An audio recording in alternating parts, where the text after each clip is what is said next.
I never stay in one country for a long time. It gets boring. I like to move on, see new places, meet different people. It's a good life. Most of the time when I need money, I get a fruit. In Europe, you can pick fruit most of the year. You need to be in the right country at the right time. Of course, it's not easy work, but the money's not bad. I like to go south in the winter.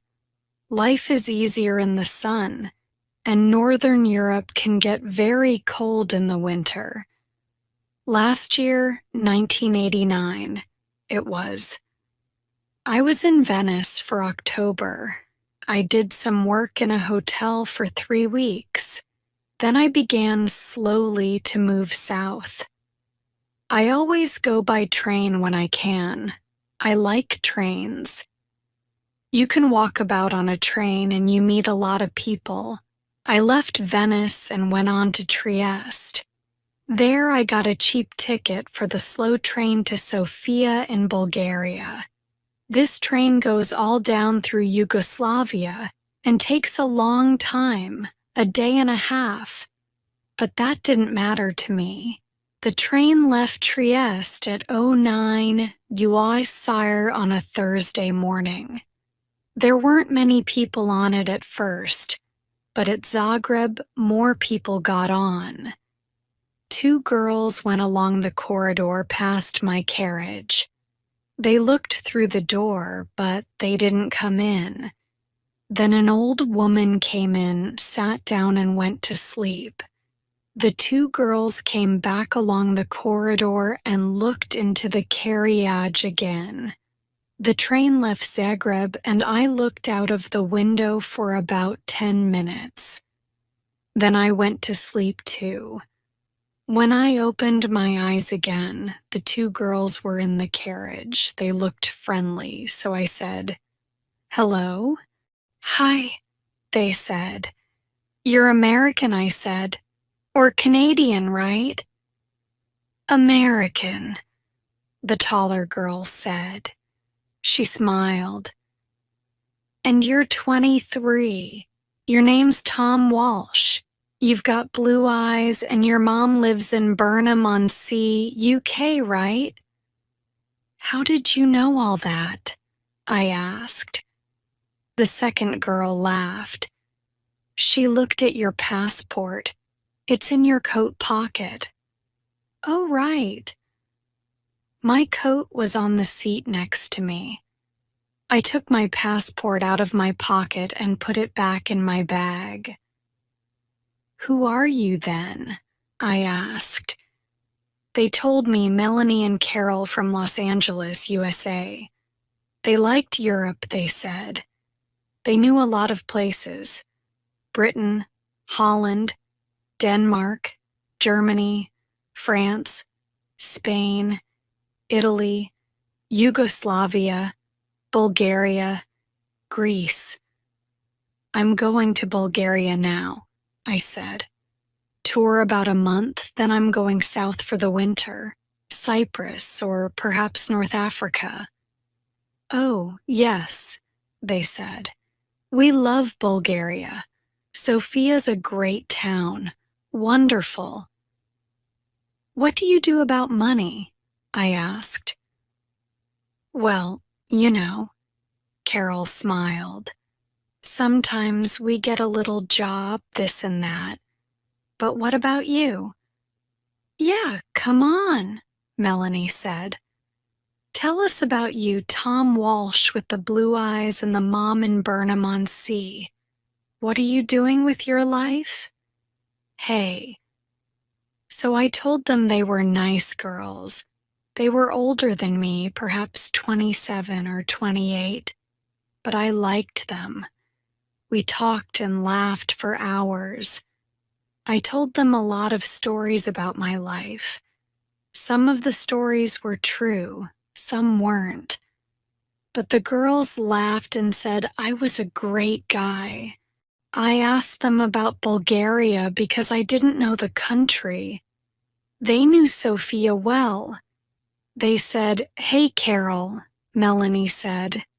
"We're staying in Bella Palanca for a day or two, but let's go over to Sofia this weekend and meet Tom there. We can meet him on Saturday night at the Hotel Marmara." "Yeah, it's a good hotel," Carol told me.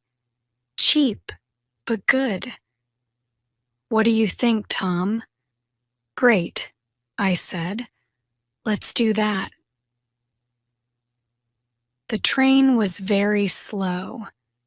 We got to Belgrade at 06 in the evening, and a lot of people got off.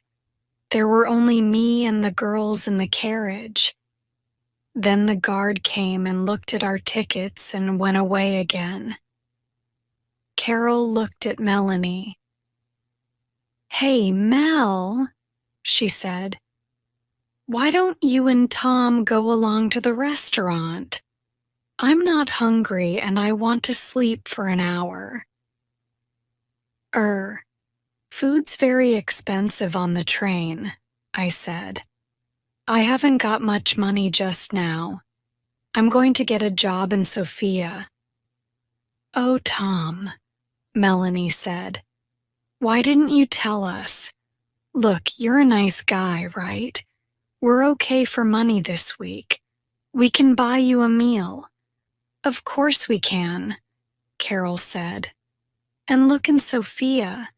We can take you to the best restaurant in town.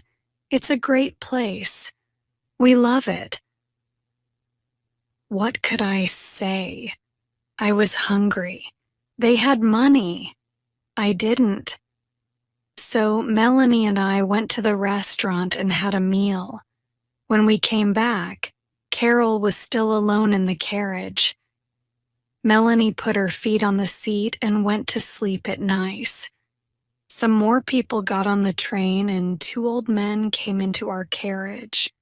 They looked at Melanie's feet on the seat and talked in loud voices. Carol laughed and Melanie opened her eyes and sat up. "Are we nearly there?" she asked Carol and looked out of the window. "Yeah, about half an hour, I think." "Why are you getting off at Bella Palanca?" I asked. "What are you going to do there?" Melanie smiled. "Find a cheap hotel, meet people, take a look at the town, just for a day or two," Carol said. "But there's nothing there." "Oh, well, you never know." Melanie laughed. "See you in Sofia." "Right, on Saturday night, the Hotel Marmara." "Okay, 080, Carol said. "Don't forget now." "Okay, great," I said. "See you there." The train came into Bella Palanca and stopped. The 2 girls got off and stood on the platform. They smiled at me through the window. "Saturday, 080, Melanie shouted. "Okay," I called.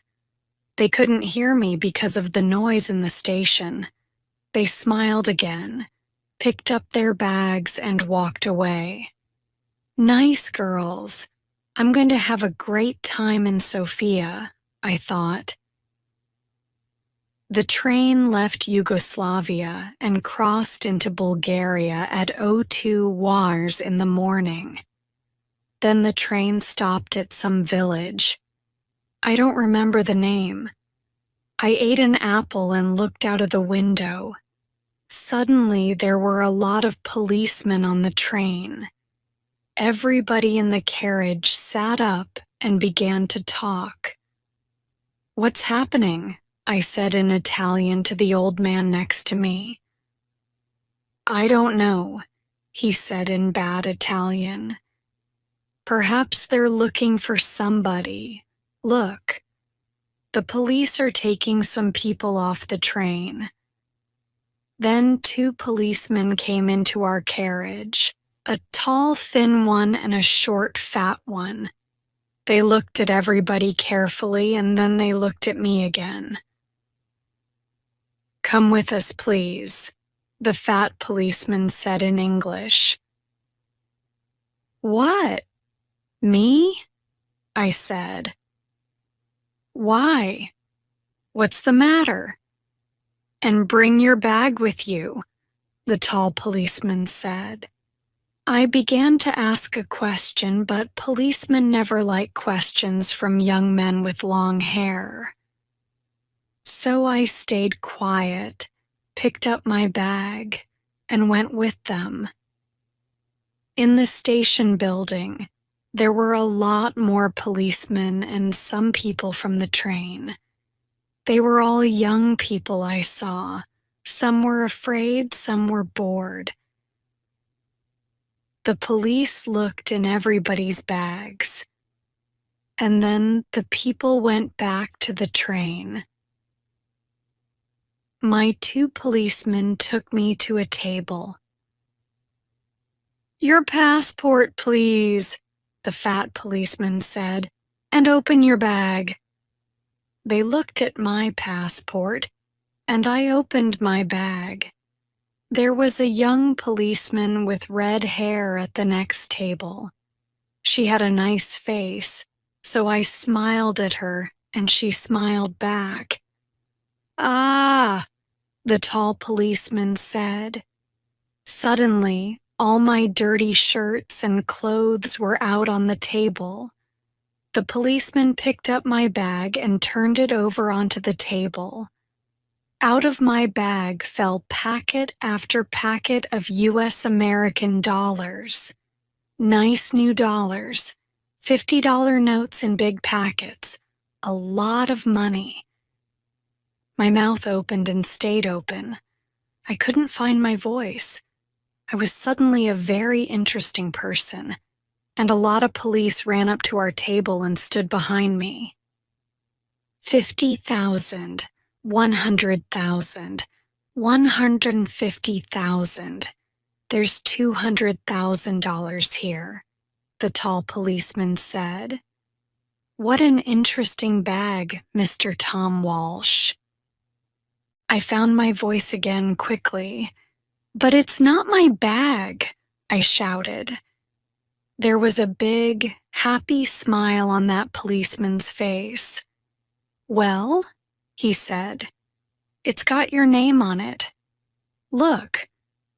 So I looked, and of course there was my name.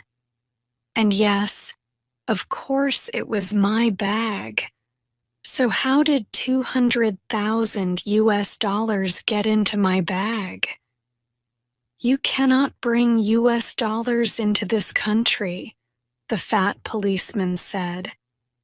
He had very short gray hair and little black eyes. He didn't smile once. "But I didn't bring them," I said quickly. "They're not my dollars. I never saw them before in my life." And there was a lot of noise in the station. I looked out of the window and saw my train. Slowly, it began to move.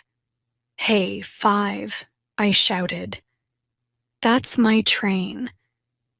The tall policeman laughed. It was a great day for him. "Oh no," he said. "You're not getting back on that train. You're staying here with us. It's in our beautiful country." He smiled happily. So I never got to Sofia on Saturday. I was very unhappy about that. I wanted to have a little talk with Melanie and Carol, ask them 1 or 2 questions, you know? "You're a nice guy, Tom. See you in Sofia." "Okay, take you to the best restaurant in town." "Yeah, great." And I never got down to Cyprus or North Africa that winter. Oh well, I live and learn.